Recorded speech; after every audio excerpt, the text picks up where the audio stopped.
All right, now this is Demi Lovato's sixth major studio album, which is Tell Me You Love Me. It is 12 tracks, rounding out 43 minutes. If you do not, if you just get the standard edition.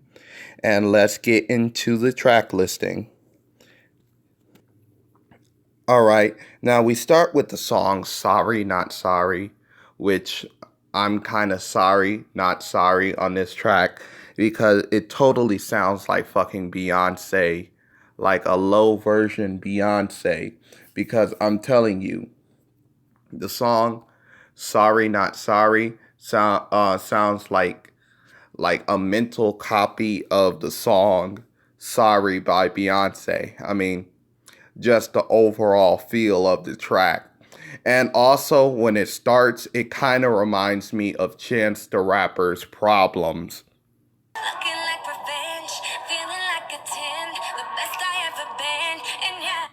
Now, I swear, it just sounds like it was either inspired by um, Chance the Rapper's song Problems.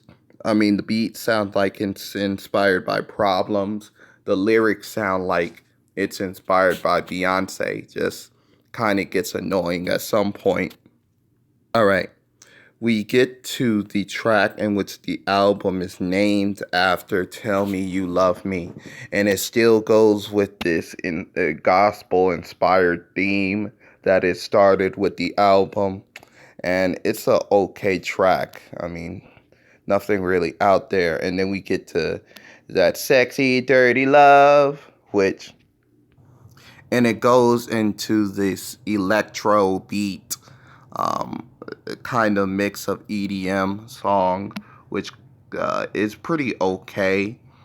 But then we get to a bit of tracks that I really like don't you don't do it for me anymore. You don't do it for me anymore. Also, Daddy Issues and Ruin the Friendship. Three tracks that I overall love. Like I'm telling you guys, I love these tracks. This like middle half of the album, I'm really digging. I like the whole concept of you don't do it for me anymore, where she actually holds that note and shows that she can actually have vocals and chops on her. That shit's awesome. And the little Daddy Issues where you have the electro tinged beat and then it goes with her voice perfectly well. It's like Aaliyah Cara where she did that song Stay. I don't know if she's inspired by Aaliyah Cara, but that shit was just totally awesome. And the song Ruin the Friendship, which is a really good idea, a really good and executed song about sleeping with one of your friends. You know, it kind of reminds me of Trey Songz I Wish We Never Did It, but I'm not saying she's biting or nothing. And then we hit to tracks that goes back to nah. Then we hit the tracks that goes back to a meh to me, like these next three.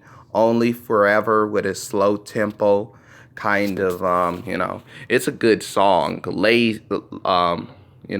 Lazy, it just self-explanatory. It's very lazy, especially with the slow flow that Lil Wayne does. It sounds like, remember when Lil Wayne was having a seizure and he was dying because of cough syrup? Well, you can tell because he's on this track. He's speaking very slow, like Lil Wayne and shit like that, stuff like that. And we get to the song Cry Baby.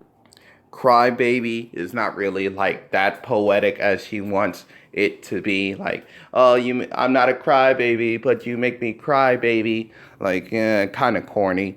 And we get to the last tracks, like the last three tracks. These last two tracks,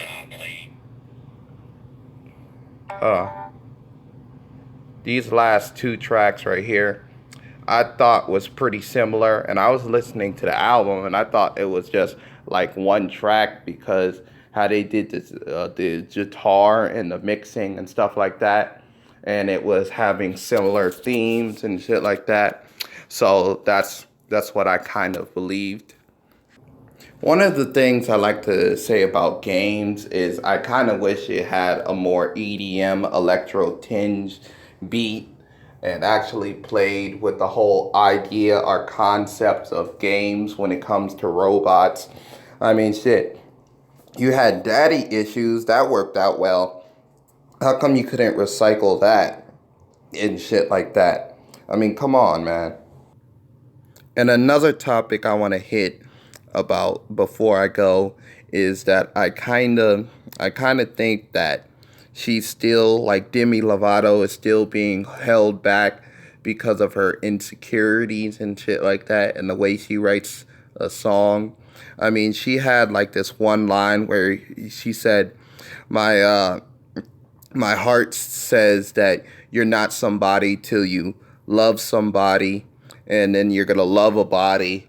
Like, oh, that's some depressing shit. And I don't even think she meant it to be depressing. Like, you need a person in order to live and be functional. But overall, I mean, except for like the middle of this album, these three, I wasn't really feeling the album like that. Maybe it's just wasn't aimed at my demographic as a male or whatever. But I kind of think that this album, except for like the middle of the album, is just a bunch of regurgitated items of popular music that is given to a mainstream audience. And Demi Lovato is kind of like a so-so C-list celebrity name. So I guess she's okay with her C-list celebrity material and her passable college try as an album. So overall, I'm gonna give this album like a 5. You know, uh, that's all I have to say. Please like and subscribe to the channel, and I'm out, guys. I mean, hey, that's all I have to say about her.